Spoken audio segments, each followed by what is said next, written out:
Welcome back to the Money City. I remain the ever happy Money Queen, and I am super excited that you are here with us today. If you have been here before, you know that I know all about money, how it's made, where it's stored, how to make some more, and even how to lose it, even though I never lose mine. Today, I want to tell you about a very important lesson I learned from my mom, the Money Queen, when I was only little. When I was a little money princess, I loved going into the money city to run errands with my mommy, the Money Queen. And every time we went into the city, mommy would have a huge basket filled with lots of things for the people of the city. We would spend all day going from house to house sharing gifts and spending time with the families. I always enjoyed it because I got to see lots of my friends, and the people would always give us goodies to eat. I especially loved going to the baker's house. He would always give me warm bread and a big glass of milkshake. One day we went to a new citizen's house, and as I entered, I was really excited to find out what they would give me to eat. But alas, I didn't get anything to eat or even drink, not even a drop of water. I was really sad. I sat in the sitting room while Mama followed the lady into the room to check on her daughter. As we returned to the palace, I started crying to Mommy, and I said, I will never follow you to that house again. Mommy was really confused and she asked me why. I told her that the people in the house were not nice and they didn't even give me some water to drink, and I was really hungry. Mama wasn't happy with me and she told me I was being selfish and I needed to change my attitude. I didn't know what it meant to be selfish, so Mama told me. She said a selfish person is someone who cares only about themselves and nobody else. And that is exactly what I was doing.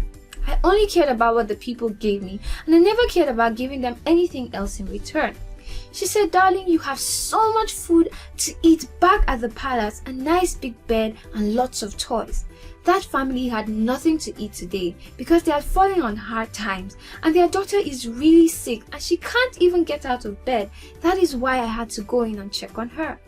Mama told me that as the money princess, I needed to learn that giving to the people was better than receiving. But I love receiving things from people, I told Mama. Well then, Mama said, it's time I taught you the importance of giving. Mama then told me that as humans, one way we connect with one another is by sharing what we have. She also said that there are a lot of people who don't have as much as I have, and it was not always their fault. And one way to show that I was grateful for all the things I had was by sharing some of my things with them. Mama asked me a question. If I had no food, wouldn't I want someone somewhere to be kind to me and give me some of their food?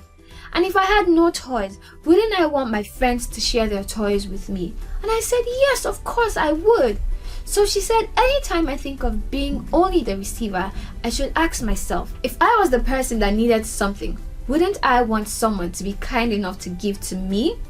She also said that when we share and give, it makes us happy inside. I told Mama I was sorry for thinking about myself all the time and I was going to stop being selfish. The next time I went into the city with Mama, I packed half of my toys and I told her that I really wanted to share them with my friends in the city. And I also told her that I especially wanted to share some of them with the new citizens' family. And guess what? I was really happy that I did that. Do you know that being selfish is a bad habit and nobody likes a selfish person? We are all meant to learn how to give to others and share with others, especially if we have a lot. Like my mama said, it's a good way of showing how grateful you are that you have all that you have. There are lots of ways you can give. You can give your toys, you can give out some of your old clothes and shoes that you don't wear anymore. You can also share your lunch with your classmate who didn't bring any lunch. You can give some money to a charity organization that takes care of poor children around the world. Do you know that there are some children who have never slept in a fluffy bed or eaten 3 square meals a day? Wouldn't you like to put a smile on their faces by giving to them?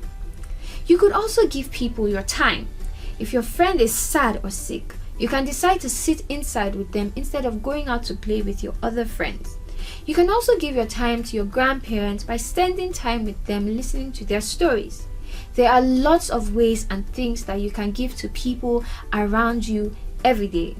Here in the Money City, we always try to give something to someone every day. It's a motto for us. Some days it could be a giant beer hug or a bright smile or even lunch. We have learned that the more we give, the more we have and the happier it makes us. So I hope today you give something to someone. Do you know that I have given you my time and knowledge by teaching you why you should give today? So one way you can give back is to share this video with your friends and neighbors so that they can also learn the importance of giving. That way more people learn and more people give. Well, that's all for today. It was a pleasure having you around today. Till we come again, let's money away.